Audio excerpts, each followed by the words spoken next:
agaasimaha guud ee wasaaradda xanaanada xoolaha iyo horumarinta kalluumaysiga Somaliland Dr. Axmed Cali Maax oo weheliyay barsaabka gobolka Gabiley iyo qaar ka mid ah agaasimaha waxay wasaaradda xanaanada xoolaha isuduwaha xanaanada xoolaha ee gobolka Gabiley ayaa maanta xariga ka jaray xarunta shaybaadhka xanaanada xoolaha oo laga hirgeliyay xarunta wasaaradda xanaanada xooluhu ku leedahay gobolka Gabiley gaar ahaan caasimadda Gabiley waxaana xaruntan shaybaadhku ay dabooli doontaa baahidii loo qabay shaybaadhka kala duwan ee caanaha iyo sidoo kale daweynta xoolaha waana xarun loo qalabeeyay qalabkii ugu dambeeyay ee casriga ahaa sidoo kale agaasimaha guud iyo barsaabka gobolka Gabiley ayaa kormeeray xafiisyada kala duwan ee wasaaradda xanaanada xoolaha oo qalabayn iyo dib u habeyn ballaaran lagu sameeyay waana dadaalada wasaaradda xanaanada xoolaha iyo horumarinta kalluumaysiga Somaliland ay maamul daadajinta ugu sameynayso gobolada Jamhuuriyadda Somaliland si kor loogu qaado shaqada wasaaradda xanaanada xooluhu ayso guud ahaan qaranka Somaliland si ay bulshada u helaan xoolo caafimaad qaba caan ahaan iyo hilib ahaan ugu halkaas ka hadlay isuduwaha wasaaradda xanaanada xoolaha Cali Bashiir iyo sidoo kale qaar ka mid ah agaasimaha waxay wasaaradda mudane agaasimiyo gudoomiye halkan waa shaybaadhka xanaanada xoolaha kaasoo maanta agaasimaha guud xariga inooga jari doona insha Allah wuxuuna qaban doonaa kulli saal idinka warrabay waxaan ku dhigay in wixii xanuun xoolaad ku dhaca in halkan lagu baaro oo gobolka aan meel kale loo dooni doono insha Allah inta sambalka marka la soo qaadaba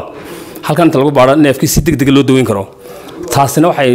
ka hortagi doontaa in xanuunada dadku qaadaan laftooda waxa jira xanuuno la kala qaado oo dadkii xooluhu kala qaadaan kuwa lafteeda in magaranaysa yaraadaan xoolaha laftooda ay helaan magaranaysa in markiiba la daweeyo taas waa qodob kale labaadna waxa weeyaan caanihii ama wax soo saarkoogii in iyagana la shaybaadho maadaama neefkii magaranaysa dawadii ayna controleen oo tukaan kasta taalo marka neefkii la muddo waxaan ku dhigay caani wal soo iibgeeniya taasina waxaan ku wuxuu noqon doonaa shaybaadhkan waxyaabaha uu qaban doono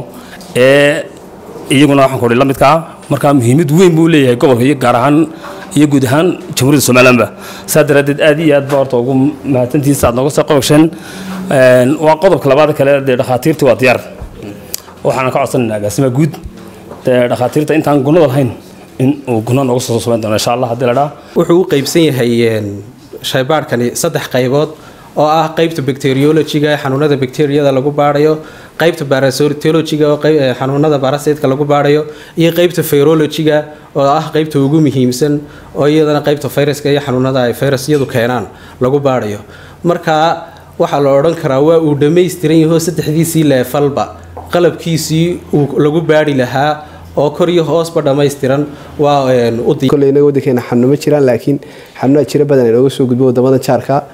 iyo xanuun iska degal fadhiya marka labada qayboodba si aan uga maarano oo aynu muxuu hayday u fududeyno shaqadii dhakhaatiirtii soo baxaysay jaamacada ka soo baxaysay inay shaqo uga hesho waxaan agaasimaha guud iyo wasiirka ka codsanay in muxuu hayday xaruntaasi wanaagsan looga shaqaysiyo xaruntii ma sha Allah maanta way hirgashay qaybtii caafimaadinta xooluhu way sii shaqeynaysay laakiin maanta waxaan ku daranaa qaybtii kale ee laabka oo noqonaysa shaybaadhkii marka la soo qaado saambaladii halkii laga soo geyn lahaa la hargeysay 45 km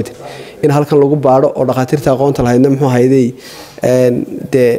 garabkayga joogaan iyo isuduwihii oo firfircoon gabagabadii halkaas ka hadlay barsaabka gobolka Gabiley Cabdiqani Maxamuud Juriye sidoo kale agaasimaha guud wasaaradda xanaanada xoolaha iyo horumarinta kalluumaysiga Somaliland Dr. Axmed Cali Maax waxaana uu yiri runtii maanta farxad bay noo tahay inaan wasaaraddii oo camiran oo runtii wax walba yaalaan ka soo qayb galno furitaankeedii waliba shaybaadhkii aanu nimaadno iyadoo aanu furayno maanta aynu xariga ka jarano oo aynu u nimaadno iyadoo dhameystiran kal hore markaan nimid halkan kaabadan baa samaysnayd laakiin alxamdulillah halkan ma ka dul hadlayna maalintaan nimid laakiin alxamdulillah maanta meel la istaaga ma laha isbedel weyn bay leedahay shaybaadhkii oo dhameystiran qalabkii iyo xafiiskii oo aad si fiican u qalabayseen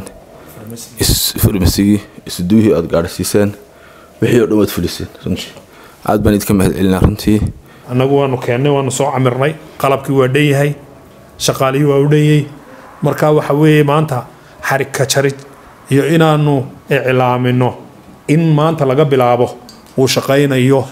shaqo galay shaybaadhka xanaanada xoolaha iyo horumarinta kalluumaysiga ee gobolka Gabiley wuxuu noqon doonaa mid daboola dhammaan gobolka iyo gobolada ku dhowdhowba run ahaantii waa gobol badana soo guurtadu ay ku badan yihiin waddankeena abaaraha daashada sida la socotaan marka waxaa laydinkaga baahan yahay shaqaalihiinu annagu soo camirnay meesha ka wasaaradahaan